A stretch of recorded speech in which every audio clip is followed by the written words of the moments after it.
Thank you for joining us.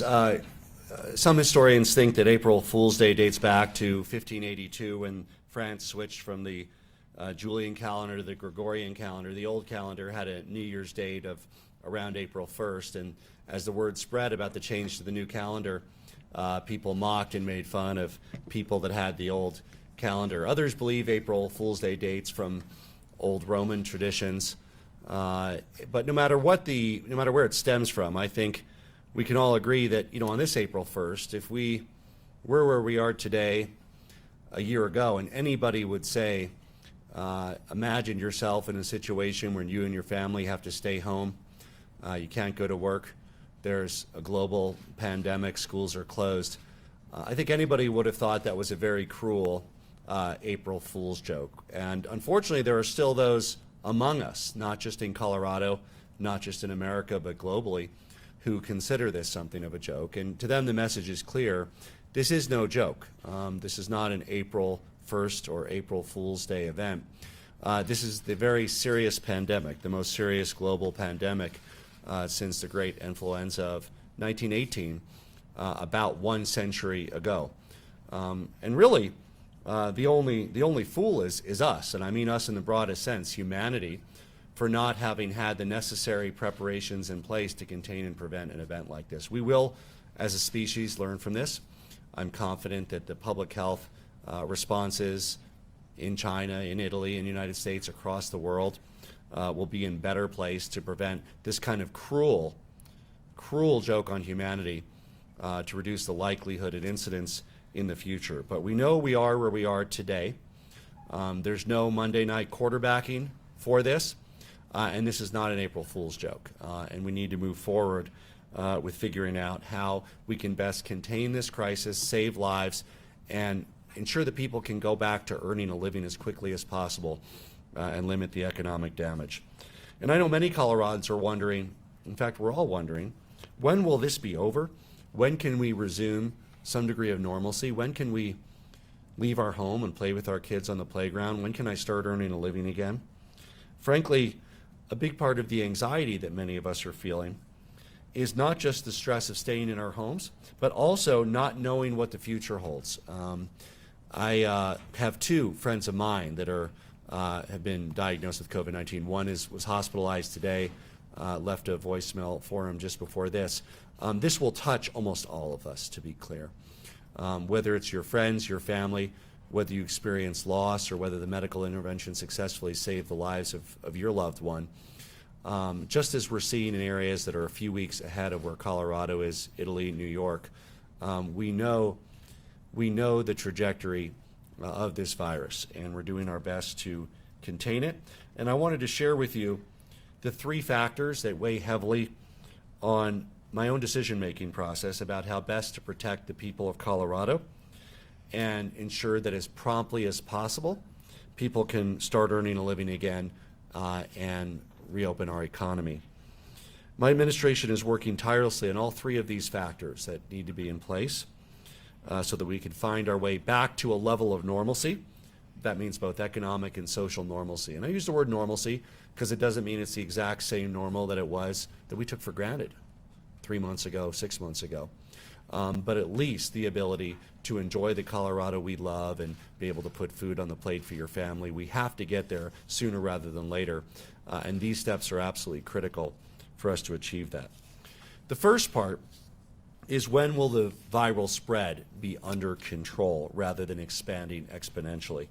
I'm working constantly with our health professionals, our state epidemiologists, scientists at CU, reviewing scientific literature from across the world to find the best practices around reducing the spread of the virus and tracking the data in real time. And I'll get back to some of the data and the R0 value and how fast the virus expands to others in a moment, as well as some of the health professionals that are guiding my decisions on this and informing all the decisions we make. But the most effective way to reduce this spread, absent effective mass testing and tracing and quarantining, which are not yet in place, is to limit person-to-person interactions.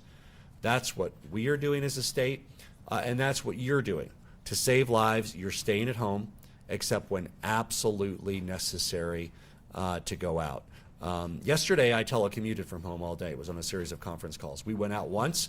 We walked our kids and the dog at the same time around the neighborhood, and we went back in. That was our only excursion out yesterday. Today, my only excursion out is to come to the Emergency Operations Center here in Centennial to be able to provide you with this briefing. I'm doing the rest of my work telecommuting, and I'm proud to say we have about 70 to 80% of the state workforce telecommuting. The state is a critical employer, of course. We're going to continue to conduct the public business, but we want to model that behavior because other critical employers out there should also be seeking to take some of those same steps the state has taken as a critical employer, meaning we're hoping that even if you're critical, you have 70, 80%, even more of your workforce that's able to telecommute or have staggered schedules to reduce the spreading through reducing those social interactions. The second piece of this puzzle that's informing our decision making is when will our medical surge capacity be built for those who are sickened by the virus so that they can survive and go on to healthy lives. Right now, we simply don't have the medical capacity. The beds, hospital beds, the ICU units, the ventilators, the personal protection equipment to treat everybody who might get sick and has the potential to get better. And that means that without delaying the spread through this social distancing and stay at home, we need to use that time, that critical time, to increase medical capacity. That'll be the main topic of today's briefing, and I'll refer to our expert who's on the organizational chart at the Emergency Command Center, Scott Bookman, who will update you about the medical surge team and their timeline and description of that work to expand the number of beds. You'll be hearing directly from them about the monumental task at hand to build that medical capacity. The beds, the step downs, that means if you leave a hospital because you don't need medical intervention but you're still contagious and can't go home, where do you go? You can't go back to your nursing center or senior center if you're, for instance, if you're elderly, you need to go somewhere. It's about that. It's about the critical care beds. It's about all of those dimensions that we're building rapidly. Army Corps of Engineers, our state, the private hospitals, who I had a call with all the CEOs, each of them yesterday. So this is the critical work that we are buying time for, and you're buying time for by staying at home. You staying at home is allowing the state and the hospitals to rapidly expand those numbers of beds so that people don't die just from lack of the right medical intervention that could save their lives. Third, we need to resolve the supply chain issues, and I want to update you on where we are on that. The supply chain issues around personal protective equipment, around tests, is hampering our ability to treat those who are ill. We've had to, many of the hospitals have already had to, for lack of personal protection equipment, alter their protocols so masks are used for longer periods of time. There's changes in the standards of care that have had to and will likely have to be made. And we don't want those to happen simply for shortage of supplies, and that's why we're working around the clock. And I literally mean around the clock, because some of the supplies are coming from China, and we have to call them, you know, their morning is our late night. And so we are calling people at midnight, at 2 in the morning, at 6 in the morning, all different hours of the day across the global supply chain to get what we need from Colorado. Nobody wants to get back to the semblance of normalcy and jumpstart our economy more than you do and more than I do. We all want to get back to normalcy as soon as possible. The important thing to say is that the better we are able to stay at home, the sooner we will be able to return to earning a living and have the medical infrastructure in place to save the lives of, it could be your sister or your brother or your parent or your kid, or it could be yourself. That's life is saved because we'll have a bed and we'll have the treatment that they need to save their lives. You know, families across our state need to put food on the table, need to pay their rent.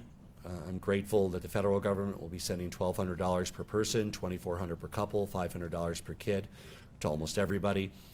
If you haven't filed taxes because you haven't needed to, there's an expedited form that you can file to make sure that you get your $1,200 payment. That's a huge help. I don't know where we would be without that, but we know that that is no substitute for reopening our economy and making sure that people can earn a living. And while we're working tirelessly to return the state to normalcy, to productivity, to being able to enjoy ourselves as soon as possible, the better the compliance with the stay-at-home order, the sooner we can squash the threat, start earning money, and enjoy our lives again, get back our lives in many ways. The sooner we can end this very cruel April Fool's joke.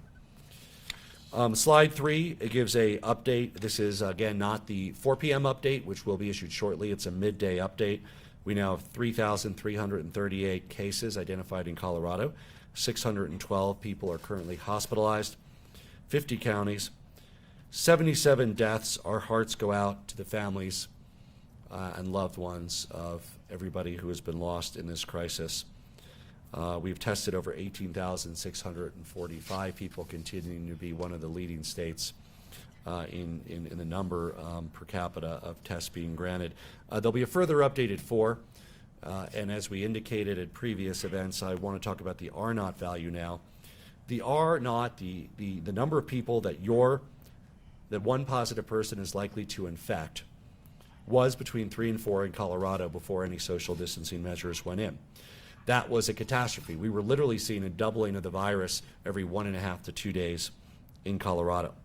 Now I want to return to this concept of R0 value. Through our physical distancing measures, we're trying to knock that number down as hard as we can.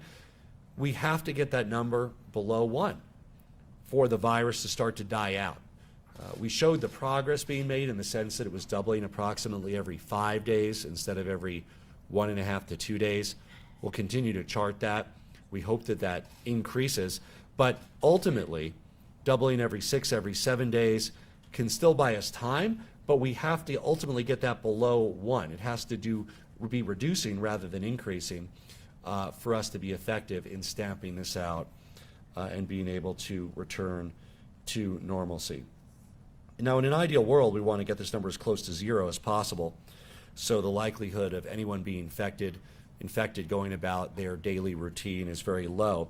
But when the R0 value is below 1, the number of people with the virus goes down rather than up, and that's clearly where we need to get. Now keep in mind there's a lag in what you'll still see the hospital beds go up, tragically the deaths go up because of the timing. So we're not anything close to an R0 of 0 today, but let's just say for a moment that if somehow this stopped transmitting in Colorado, you would have additional people that were admitted to the hospital in 8 days and 10 days who had contracted it 5 days ago, who manifested symptoms and needed to go to the hospital a week later. And so you would still see that increase even if the transmission stopped. The transmission hasn't stopped. If we're staying at home, it's going down more. I hope you are staying at home.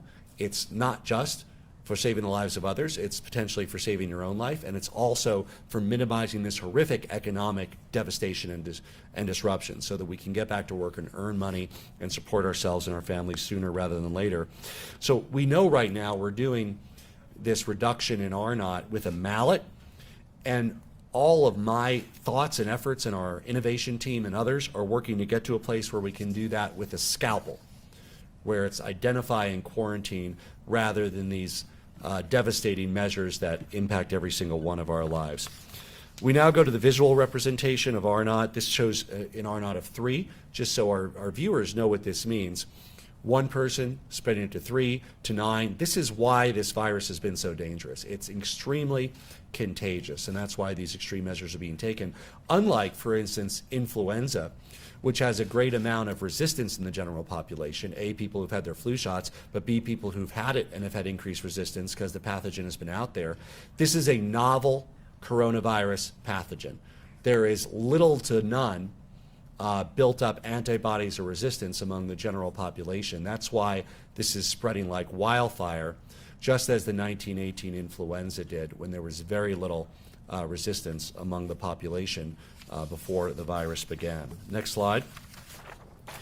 I now want to, one of those 3 areas I talked about is our need for personal protection equipment. This shows what we have in our request that I outlined to Vice President Mike Pence in writing, that our congressional delegation is aware of and also in touch with the Vice President on, Senator Bennett and Senator Gardner. This shows by percent and by numbers the amount that we have of the different materials that we've broken down that are needed for this medical surge. What we know now is not only are we facing a healthcare crisis, we're also facing a supply chain crisis. It's hampered our abilities to effectively respond to the healthcare needs. This is a global supply chain crisis. Not only Colorado, not only United States of America, but the European countries and the countries across the world are all engaged in this mad scramble for equipment.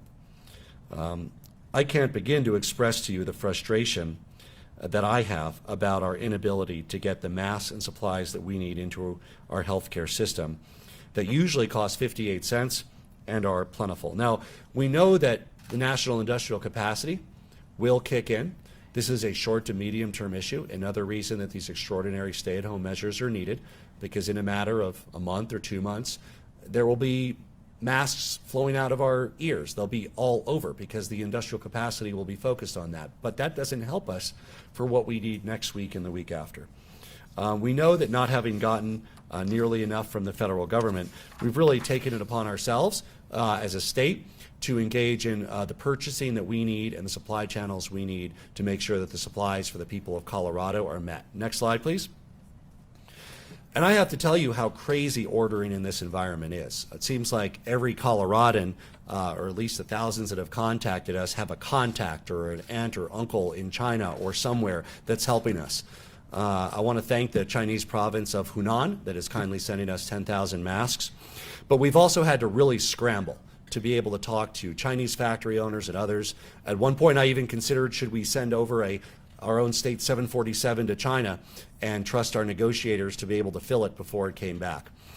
We didn't have to do that. We've placed a number of purchase orders, and we have a number of supplies that are in transit or in the supply chain. Now, all subject to verification.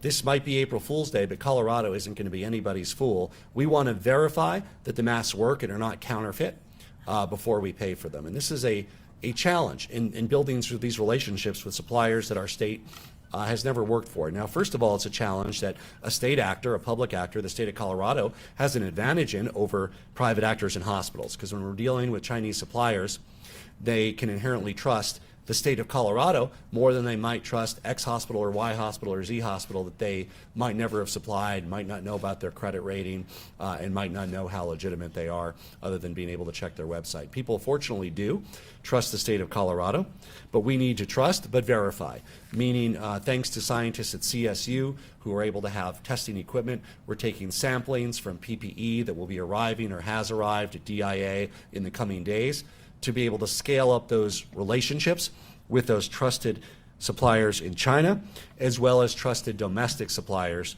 to be able to meet that need. We've placed orders, issued purchase orders for 2.5 million N95 masks, 1 million surgical masks, 25 face shields, 250,000 gowns, 1.5 million gloves, 750 ventilators. I've talked to so many folks as intermediaries at no profit to themselves who have helped with their connections with suppliers in Asia, suppliers across the world. But we will verify as these materials arrive, thanks to scientists at CSU and others that are willing to step up and help. At this point in the crisis, personal protection equipment equals lives. Ventilators equals lives. It's a difference between our healthcare workers being able to stay on the job, stay healthy, and being able to help continue to serve those sickened, or whether they themselves also become victims of the virus. We see other states where medical staff are forced to use homemade masks or using ponchos or trash bags in lieu of gowns. We hope to avoid that situation in Colorado by working all of the contacts we have with the private sector leadership we brought into the innovation sector, the calls at all hours of the day and night, the quality vetting and the personal vetting to make sure that Colorado can be a leader in opening these international and domestic supply chains, as well as ramping up our domestic manufacturing capabilities in Colorado, which takes a bit more time. We know the private sector is scaling up their manufacturing capacity, and each sector, each of these items, gowns, gloves, masks, ventilators, each has their own time frame, each has their own constraints. But we expect that supply chain issues will be resolved over the course of summer. Now, that's not soon enough, which is why we are being extremely innovative about how we're doing the purchasing and opening up new supply chains ourselves as the state of Colorado, operating in the domestic and international marketplace in very aggressive ways to be able to make sure that we have what we need for the people of Colorado. We're working creatively and rapidly sourcing these critically constrained supplies to bridge our healthcare system from where we are now to when the normal supply chain are restored and domestic manufacturing can fully kick in. We've asked every relevant sector of the economy to do an inventory and offer up personal protection equipment. That's why the early orders around stopping elective surgeries. That's why the early orders around stopping elective dental procedures and cleanings. That personal protection equipment needs to work its way to our hospitals and our first-line responders, and is. And then we hope that that gap can be alleviated. And of course, we know that those procedures, while they can be put off, we know they're not elective. We want people to be able to get their teeth cleaned, of course, and we want people to be able to have the back surgery they need to ease their pain. But we know that things that can be delayed are, and we hope that that is part of that return to normalcy once we address these issues around personal protection equipment and hospital beds, because another thing that's being looked at that Scott will get into is some of these ambulatory care clinics and others are being looked at, the step-down facilities, or even as hospital beds as well. Some of that capacity will be needed in the weeks ahead. We're also working with manufacturers in Colorado to repurpose operations to make these needed supplies, and we'll continue to work with new suppliers until Colorado's needs are met. There's been, as I indicated, thousands of inbound inquiries, many well-intentioned, but don't pan out. Many are scams, and some gems that we are tracking down and leveraging and operationalizing for the people of Colorado. My administration is really working hard to move heaven and earth to acquire the needed materials to support the medical surge, as well as reduce the spread of this virus in Colorado, and ensure that we do have the testing in place to isolate and contain future surges so that we can return to normalcy and productivity sooner rather than later. You can help by signing up at helpcoloradonow.org. We need volunteers. Any donations if you're in a position to give, anybody with medical training to help bolster our staff, but it's not just medical training that's needed. We need folks from all different walks of society that might be able to help. Sign up at helpcoloradonow.org. I'm proud to say that we've recruited over 2,500 medical volunteers. And I want to say, thank you, Colorado, for stepping up in our time of need. This is one of our most difficult times, but it's also a time that we all can show what's best about Colorado. That might mean signing up as a medical volunteer. It might just mean that you and your family are succeeding at staying at home and avoiding interactions for these weeks ahead. Alongside equipment and personnel, one of our biggest challenges is scaling the physical space for the beds and others. I showed you this chart on Friday, which is all the different divisions working at the Emergency Operations Center, great Coloradans that have stepped up and are reporting to work virtually or physically at the Centennial Emergency Operations Center, where everybody has their temperature screened entering, and we're also enacting best practices around social distancing, both in this room between our members of the press and on the floor of the Operations Center. But today I want to take a deeper dive to help inform you about the work of the Public Health and Medical section, the section that is charged with surging medical capacity, the section that is charged with making sure that Coloradans don't die because there's no bed to put them in and no oxygen to put them on. I want to introduce you to our Colorado Department of Public Health and Environment Incident Commander, Scott Bookman, to walk you through the work that his team is performing. I'll turn it over to Scott. Thank you. Thank you, Governor. Thank you all for being here today. So the next slide, please. The mission of the Public Health and Medical section, which is focused on healthcare surge, is to save lives by ensuring the stability of Colorado's healthcare system and to increase capacity within that system. We're operating under a number of different assumptions. The first one is that healthcare institutions across the state have been preparing for COVID-19 for many months and have already taken steps to increase internal capacity. We are grateful to everyone in the healthcare system who has already been working on this since January, preparing their hospitals to surge. We do, however, assume that our healthcare systems will also work within their normal patterns until they are overwhelmed. Therefore, the role of the state is to support healthcare systems by providing coordinated access to private sector resources to acquire PPE, ventilators, and other critical equipment. We also need to coordinate the recruitment and utilization of volunteer medical professionals to provide surge capacity within that system. Finally, we need to provide information on the status of the healthcare system, and then create systems that overlay our normal healthcare systems to provide coordination and response when the system becomes overwhelmed. Next slide, please. So it is incredibly important to understand that the physical space and capacity within our healthcare system will be challenged. Our job is to create more space within that system. We already have over 500 hospitalizations. We know that that is a lagging indicator and it will continue to grow. We need to be prepared. Our operating challenge is that the models are telling us that we will see a surge that may overwhelm our hospitals sometime between April and July of 2020. We also know, based on the clinical evidence by areas that have been previously hit by COVID-19, that these patients are going to require intensive care. They are going to be severely ill, and they are ventilator dependent for anywhere between an average of 11 to 20 days. And they won't be done with healthcare at that point. They will still need to be released from the hospital into other lower acuity facilities and then receive treatment in the outpatient setting after that. And just like in normal life, different cases will have different outcomes and different levels of severity within them. Next slide. What I'd like to show you right now is our concept of operations for medical surge that we're developing here at the State Emergency Operations Center. It's a 4-tiered system by which we will classify patients and the facilities in which they are treated. The goal here is to make sure we're getting people the right care at the right place at the right time. It is also important to understand that people may move across these tiers depending on how their illness progresses. So tier 1 in red is within our hospitals. These are critical care patients that are likely to require ventilators, dialysis, and other ICU level care. Our goal is to increase the ICU capacity in the state to 5,000 beds by April 18th. That is what our models show that we will need.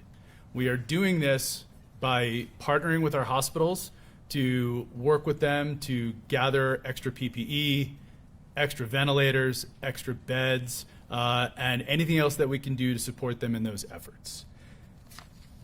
Additionally, we are looking at using critical access hospitals and other long-term care facilities that can provide additional surge within Tier 1. Tier 2 is an important multiplier for Tier 1. This is where we'll use ambulatory surgical centers, freestanding emergency departments, and critical access hospitals to create additional capacity within our hospitals. Our goal is to be able to move people out of a hospital as soon as possible and into a lower acuity setting so that we can keep those critical care beds in the hospitals intact. So in our Tier 3, these are our subacute patients. These are people who will require daily monitoring by a doctor, twice daily monitoring by a registered nurse. They may have some respiratory therapy needs. This is where we're looking at larger facilities, arenas, convention centers, stadiums, even warehouses that we can convert to field hospitals. Our goal is to have 2,000 additional beds of this tier by April 18th. We want to thank the Army Corps of Engineers for their help in building out this capacity. It will look similar to what you're seeing in New York City right now in Central Park. Finally, Tier 4 is for our non-acute care patients. These are people who are asymptomatic, they're needing quarantine or basic supervision. This may include people who are experiencing homelessness. These will be hotels, dorms, skilled nursing facilities, any other lodging facilities that we can find that we can turn into medical shelters and medical care facilities. We again want to thank the Army Corps of Engineers for their work in helping us build out these Tier 4 facilities. Our goal is to have 10,000 of these beds by May 15th. Next slide, please. So we have set some wildly important goals for our medical surge section to hit, and I want to run through them with you today. Number 1, we need to increase the total number of Tier 1 critical care beds in Colorado from about 1,800 to 5,000 by April 18th. Number 2, we need to increase the total number of subacute Tier 3 surge beds in Colorado from 0 to 2,000 by April 18th. We also need to increase the total number of non-acute Tier 4 beds from 0 to 10,000 by May 15th of 2020. Additionally, we know that we need to create and implement a patient transport unit within the Public Health and Medical Division by April 10th so that we are prepared to deal with the surge and move patients as we need to. And then finally, we need to increase the completeness of our EM resource data from a baseline of 62 to 90% by April 18th. This will give us the key information on the status of our healthcare system so that the state can act to coordinate the movement of patients as we need to. I believe that this plan, along with the drastic physical distancing measures that we are taking, will allow us to deal with the surge of patients without overwhelming our public health capacity here in Colorado. Thank you. Before I get to a few other updates on actions that we took today and are taking today, I also want to address our work around rapidly scaling up the testing. Now, I hear from people, hey, I have symptoms, what do I do to get tested? To be clear, you don't need to be tested because there is no clinical difference. You need to self-isolate in your home. The only advice, if you have flu-like symptoms, that has been issued by CDC and World Health and others is instead of ibuprofen, which means instead of Advil, use Tylenol, acetaminophen, or use aspirin. You can also use Afrin. But 9 in 10 of you won't require any type of medical intervention, depending on your age, if you have this virus. The last thing we want you to do is going out and somehow trying to go into a hospital when you might be contagious and get tested. That means somebody needs to use the personal protection equipment to test you. And then there's nothing to tell you to do other than to go back home unless you need medical care. So 9 out of 10 people require no medical intervention. Stay in your home, stay isolated with any flu-like symptom you have. If you do need medical care, if you're having that difficulty breathing, if you're in dire crisis, please call for that immediate medical attention. Of course you need that, but reserve that for those who need it. Over 90%, depending on your age or more, of folks will not need medical intervention. The only clinical advice you need to know is rather than ibuprofen, use acetaminophen or aspirin if necessary. You don't have to use any of those if you don't want to, but you can use those to bring down your fever. So we are rapidly working on scaling up testing. We have one of the highest testing percentages. We're working on all forms of testing. We now have the state processing capacity of thousands of tests per day. We moved the response time down from 4 to 5 days to about a day for processing tests. And we continue to scale that up. But if you have it, you don't want to go out and about just for the sake of knowing what you might have, because there's no clinical difference. If you need medical attention, seek it. If you have flu-like symptoms, stay at home. And under all circumstances, if you are healthy, you need to stay at home whenever possible. Meaning you can still go out to the grocery store and take that walk around your neighborhood with your dog, but otherwise stay at home unless absolutely necessary. Look, I want to thank all the members of our team, of the Colorado National Guard, of the Army Corps of Engineers, our state workers, our hospital workers, so many others. Everybody's working hard, everybody's long hours. What we need you to do to honor those who are working hard every day is to stay at home to the best of your ability and help protect their lives as well as yours. I'm also grateful to see so many stepping up and helping to meet these challenges. I have a few additional announcements today. Today I'm extending the closure of all schools in Colorado through April 30th. This is consistent with President Trump's views and guidance on restrictions and in-person gatherings, and should go on at least for these next 30 days here in April. The practice of announcing executive orders for 30 days is something that typically happens during times of crisis. I expect that many districts have made or are making the decision about whether to stay closed for the remainder of the school year. As a statewide policy, they will need to remain closed through April 30th. We will obviously evaluate the health situation at the time, but many of them have successfully transitioned to online instruction, and many of them will independently be making that decision that people don't need to come back for those final few weeks. And of course, at this point, we don't even know if that's possible from a statewide perspective, but we do have the degree of confidence needed to extend that order through April 30th, pursuant with the President's guidance. Across the state, superintendents, school leaders, teachers are stepping up and building remote learning plans so students don't lose out on valuable instruction because of this crisis. Thank you to our teachers. Thank you to our principals. Thank you to our superintendents.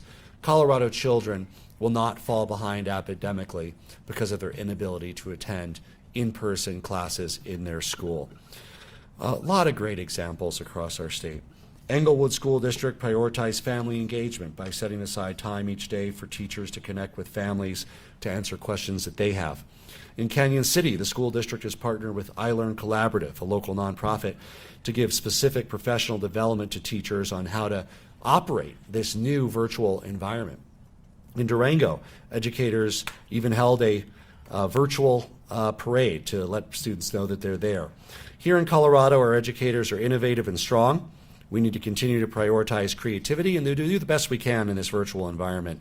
And as parents, as a parent myself, it's important that we express our gratitude to educators in our schools for stepping up and meeting the needs of our kids. It's, of course, important educationally, yes, but it's also very important for kids to have that schedule and that routine to help make sure that they can more effectively manage these challenging times. That routine that education gives them is such an important part of that normalcy that occurs in our households every day. And I want to thank our parents and teachers and educators and students for all adapting to this situation as best as we can to ensure that we can keep people safe, prevent the spread of the coronavirus, save lives, and that our education of our kids will continue. We also want to pass along an important announcement on behalf of so many of our mountain communities, especially Gunnison County and other mountain resort communities. We've still gotten reports, unfortunately, of an alarming number of people who are trying to travel to our mountain resort areas. Some of you might be second homeowners. Others might be traveling there for recreation. I want to be very clear in saying this, and we'll continue to repeat this. This is not a vacation. This is a pandemic that the world has not seen since over 100 years. It's not a vacation. For starters, the mountain communities have much higher rates of infection than the rest of the state. So you're putting yourself at additional risk by going there. That's just dumb. Not only is that contributing to the spread of the virus, but you're putting yourself in jeopardy. Furthermore, from the beginning, we've been very concerned about the overwhelming the public health systems in our relatively small mountain communities. They simply don't have the capacity to handle the kind of surge cases and intervention that you might need, that we might have here. And they're also at a higher altitude, which is bad for anybody with a respiratory condition. Grocery stores are struggling just to keep up with demand from local residents in our mountain communities. So please stay in your primary residence, stay at home, be smart. It's much more likely that your primary residence has better access to necessities and groceries and healthcare resources than any of our mountain communities that are getting slammed by this virus. I also want to salute those that are doing work and participating in the U.S. Census. Today is Census Day, and that's a civic duty to participate. You should have gotten your census form in the mail. You can fill it out at census.gov. It's not like you have a lot of other things to do. Please fill out that census.gov form immediately and make sure that we're counted, because it's very important. It's more than just about some number of how many people live in Colorado that demographers look at. It's actually about how much money Colorado gets and Colorado families get. It means billions of dollars over the next 10 years in federal funds for projects, from building roads, if you care about traffic, fill it out, to healthcare, because we're competing with other states for critical resources. And across the United States, there's about $880 billion that's allocated just based on the census count. That's about $13 billion a year in Colorado. It's not only about making sure we're politically represented in Washington and the voice of Colorados are heard, but it's really about making sure that Colorado gets its fair share. So pause your Netflix or your Apple TV for just a few moments and fill out your census form that you got in the mail. It has a code. You go to the site, you do it. It took us 6 minutes, really quick, and make sure that we're getting the best bang for our buck in the federal government. There's also a way to physically send it back if you don't have that internet access at home. Census.gov for more information. If you lost your form, if you didn't get it, call 800-772-7851 to request a new one so that we can make sure that your voice counts here in Colorado. You know, I know that this isn't easy. I know everybody is asking, when will this be over? When can we go about our lives? When can I start earning a living again? And the message should be clear to all of us that based on the science and the data, the more that we succeed at staying home, the fewer interactions we have, the sooner this crisis will end. That doesn't mean the virus won't be with us for some matter of months until there's a vaccine or successful treatment. But the fewer interactions we have, the sooner that the crisis will end and that we can return to normalcy, which means being able to earn a living for your family and enjoy the Colorado that we're all so passionate about. That's our responsibility to others, to ourselves, for our own lives, to help reduce the economic disruptions. Let's succeed at staying at home. Thank you, and I'll be happy to take some questions. Governor, can I ask you about the tier levels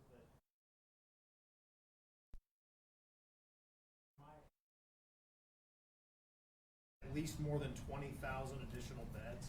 Where are the medical professionals going to come from? Mm-hmm. So we are working very hard to recruit as many volunteers as we can. We're also looking at staffing agencies. We're looking at our partners in the National Guard. We're looking anywhere we can to find as many volunteers and paid professionals as we can to join our team. I mean, that's a heck of a deficit right now. It's a big lift. We have a lot of work to do, and we have a lot of work to do quickly. The more people stay at home, the more we slow the spread of this, the more time we have to prepare. Colorado was able to get some emergency nurses to enter the state. We've relaxed licensure requirements, automatically renewed people. Over 2,300 people with some kind of medical credential, paramedic, nurse, have volunteered. Obviously, other medical professionals are working double shifts, working very, very hard to help meet this crisis. But that's one of the most important reasons that we do need to stay at home. And to be clear, all of those beds are not intensive, right? Some of those beds might simply require monitoring, some require oxygen and monitoring, and some require high-skilled for ventilation patients and others. So there's a whole continuum of care across those different beds that need to be built. Telephone question, please. Hi, Governor, this is Vinny Dalchidas from Bloomberg in Denver. What are the projections for Colorado for the total number of fatalities and cases? And also today, how many COVID patients are in ICUs and how many are on ventilators? Thank you. So we'll be happy to get more of a breakdown on the number of patients. We do normally do our update at 4 p.m. The numbers I gave you are just preliminary midday numbers, so we'll try to provide more information at 4. We showed that if no steps were taken, the public health estimates from CU Health, from Kaiser, the local interpretation of national projections, of international projections, showed that the loss of life would be in the mid-tens of thousands of people in Colorado. We hope and we expect that that is avoided because you're staying at home and because our schools are closed and because our bars and restaurants were closed early. And we're hopeful that, if the President is correct about the national number of fatalities from this disaster, we hope that Colorado does not stand out as a state that has a higher percentage than other states. In the room, yes. Your plan calls for deadlines by April 10th, April 18th, but the Institute for Health and Metrics and Evaluation estimates that Colorado will exceed its available hospital capacity in just 5 days. Is there a short-term plan in place, and are you worried about exceeding medical capacity sooner than what you've outlined? So I talked to, I mentioned all the hospital CEOs on a regular basis, just yesterday, the major hospital CEOs, and then group calls with some of the smaller ones. They are ready. Many of them have already added beds. So I don't have that number today to tell you. We have to, but these numbers are the statewide goals. But many of the providers have already added beds, and the number of beds is higher than it was 3 or 4 weeks ago. There's also 2 other factors that help Colorado.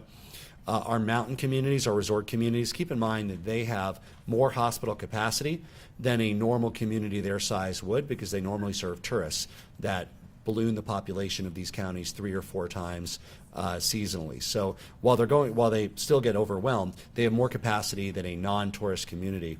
The second factor is that in addition that we've already cleared out the beds that would have been used from people by elective procedures. So we're above that normal baseline of beds because elective procedures are being delayed. Telephonic question?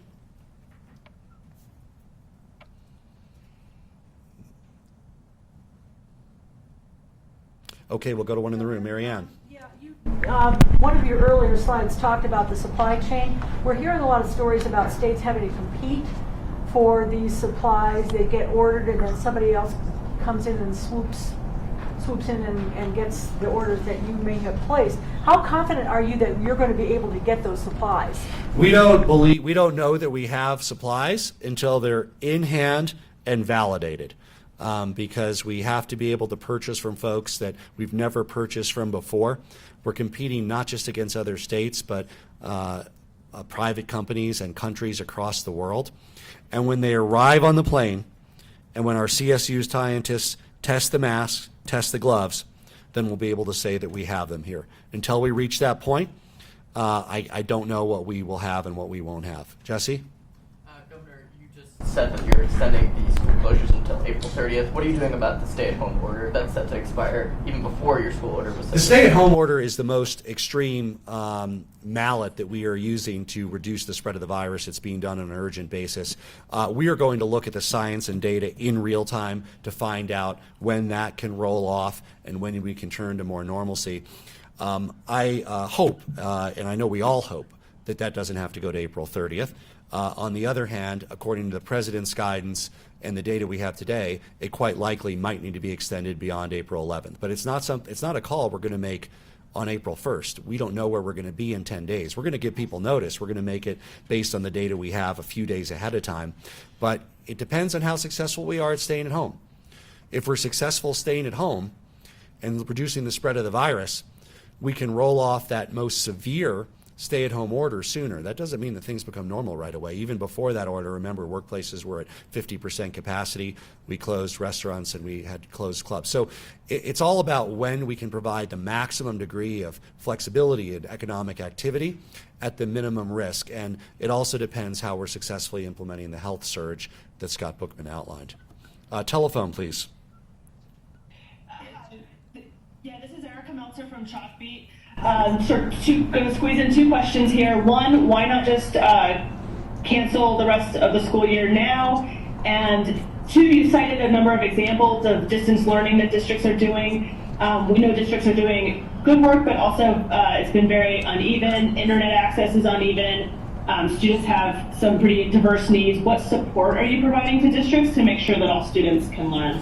I talk regularly with the Commissioner of Education, Katie Anthus, who's doing a good job. The Colorado Department of Education, along with much of the state workforce, is telecommuting. Only a few people have to go in, but we're maintaining all of those critical state services. Yes, just as we highlight examples of districts that are doing a good job, I know there's some districts that have a learning curve and are trying to get there. There's also some districts that are still in an extended spring break or even their normal spring break this week. So there's districts whose classes haven't resumed. I know that those that aren't quite yet there on being able to deliver the quality of curricular materials and pedagogy are working very hard to get there. It's keeping the superintendents, the teachers up late at night, working hard to make sure that while children will always remember this school year for their entire lives as one in which they were out of school for a number of months, that they won't lack the academic achievement that they need to advance to the next grade level. We are confident in that schools will not be able to resume statewide by April 30th. There are some districts that, based on that parameter or on their own information from their county health department, are saying they won't be able to return to their school buildings at all this school year. We certainly advise that school districts prepare for that. School districts are also preparing to not have physical commencement ceremonies for 8th graders, for seniors, and really I've seen districts go two ways. Some are creating a meaningful virtual experience for those graduating kids. Others are saying that they'll have them march sometime next year and come back and honor them physically. Some might even do both. But we see across our state great innovation by amazing school districts and superintendents and teachers and principals, and I want to thank them for our work. While our children are not at the highest risk from this virus, and they are at a lower risk than other Coloradans, we want to make sure that they're not at risk for losing a year's worth of education, and that everybody is ready to advance their grade level and be able to graduate and go to college or enter the workforce. Question from in the room? First time, folks, anybody hasn't asked one? Yes. Bueno, buenas tardes. en vista que usted dice que están necesitando gente que haga medicina para poder ayudar aquí en los hospitales, hay muchos inmigrantes que han sido doctores en sus países, pero acá no lo están ejerciendo, están trabajando en un McDonald's, están trabajando en un restaurante. ¿Ha pensado reclutar a esos profesionales para poder ayudar? Necesitamos toda la ayuda posible en este momento. El Departamento de Agencia Reguladora tiene información en su página web de cambios en regulación para hacer más fácil para que personas puedan ejercer. Lo recomendó a las personas que son profesionales de salud en su país que la visiten. Es más rápido, es automático, porque necesitamos su ayuda ahora en Colorado y las reglas normales son al lado. Y ahora es más pronto para ofrecer sus servicios médicos aquí en Colorado. Gracias por su ayuda. Telephone question, please. This is Erin Prater with the Gazette in Colorado Springs. I touched on this a bit at your press conference a couple days ago. County continues to have the highest fatality rate in the state when it comes to counties at 5.1%. It's the sixth highest in the nation when it comes to counties. Your reaction to this and any additional advice for the residents of El Paso County on what they can do to squash this curve in the county? So the higher rate in El Paso County is not because El Paso County doesn't have first-rate health care and resources in hospitals. It's because of the demographics of who was affected, the unfortunate bridge club spreading and others that have disproportionately affected some of the most vulnerable. It's very important that El Paso County residents stay at home to reduce the spread of the virus in El Paso County. The more that we can succeed at doing that, the more lives we save, and the sooner that we can return to economic normalcy in Colorado Springs and El Paso County. Yes? Greater need for El Paso County residents to stay at home versus residents of counties in other parts of the state? It's a statewide order. It's the law of the land in all of our counties. People need to stay at home except when absolutely necessary. And again, that means you can, yes, as my own family did yesterday, we walked our dog and our kids once around the neighborhood, and other than that, we stayed home. Please do that to the extent possible. Yes. Sobre la ayuda económica a las pequeñas empresas, ¿cómo y cuándo deben estas pequeñas empresas devolver o pagar esos préstamos?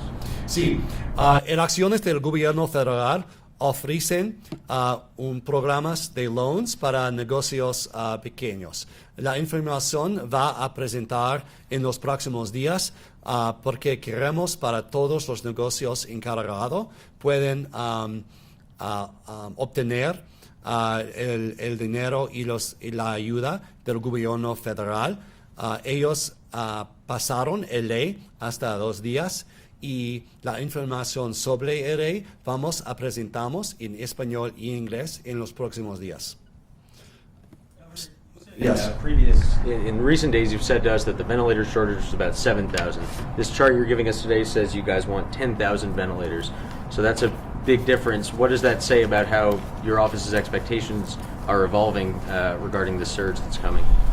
Let me find that. But what we're generally doing, and I'm doing this on masks, I'm doing this on gloves, we're doing this on ventilators, is I'm setting our goal a bit higher than what we hope we need. We don't want Coloradans to die from lack of ventilators. We don't want the disease spread from lack of personal protection equipment.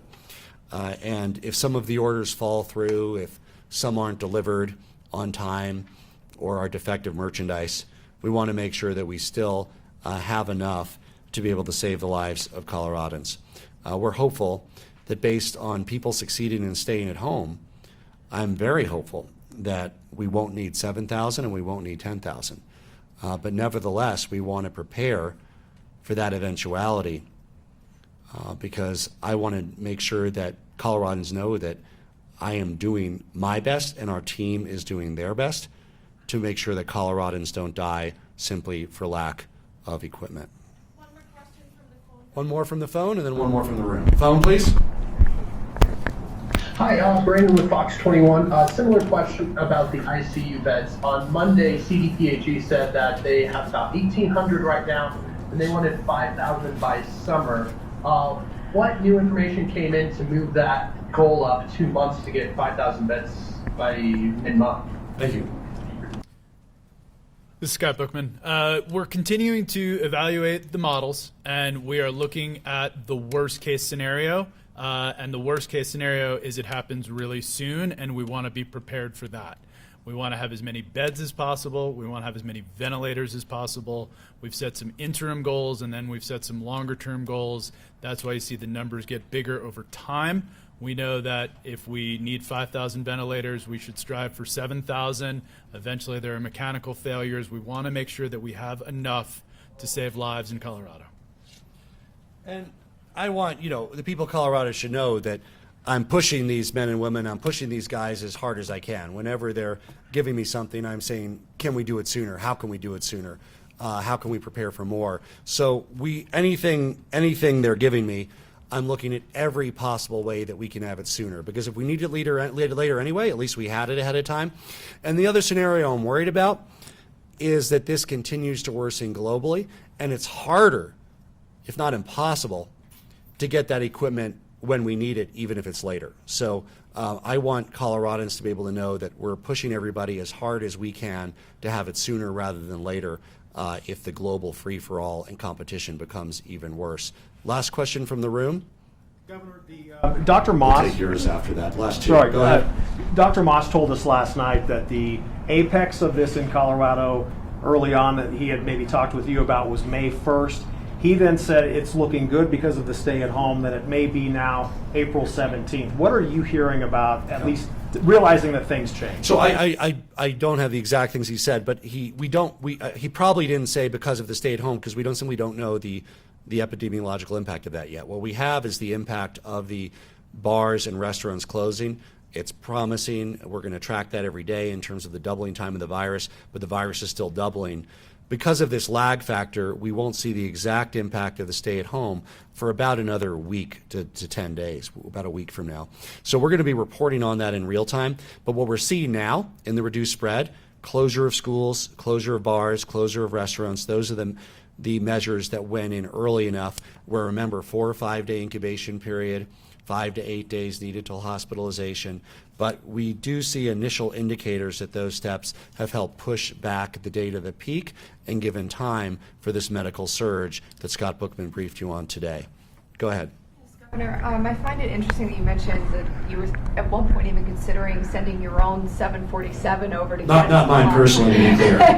the state plane. Could you elaborate a little bit more about why that wasn't a viable option and what are specifically the viable options that you're trying to utilize now? Yeah, we looked into everything because one of the challenges is these are suppliers we've never worked with before. We were trying to figure out whether it was easier for me to get our expert on the ground with the plane there to validate the equipment there, or whether we were able to get it here and take a sampling. Thankfully, those suppliers are taking a leap of faith with us, and they're moving the equipment here. We'll pay them out the second we validate their equipment. Forget about net 30, forget about net 5. We're going to pay them the minute that we have that equipment in Colorado and we validated it. We validated the gloves, we validated the masks. If we need to go that extra step, we will. If I need to get those CSU folks into China with a plane ready to load, we'll do that. But so far, we've been able to work with the suppliers using the good brand and the full name of the state of Colorado as a public entity that's trusted internationally to be able to get those suppliers to show that bit of trust in us that if we can validate those supplies, we will pay them instantly. And we're thrilled to do so and build those relationships to scale them over time. Thank you for participating. This is not where any of us hoped we would be on April 1st, April Fool's Day, or any day of the year. But here we are.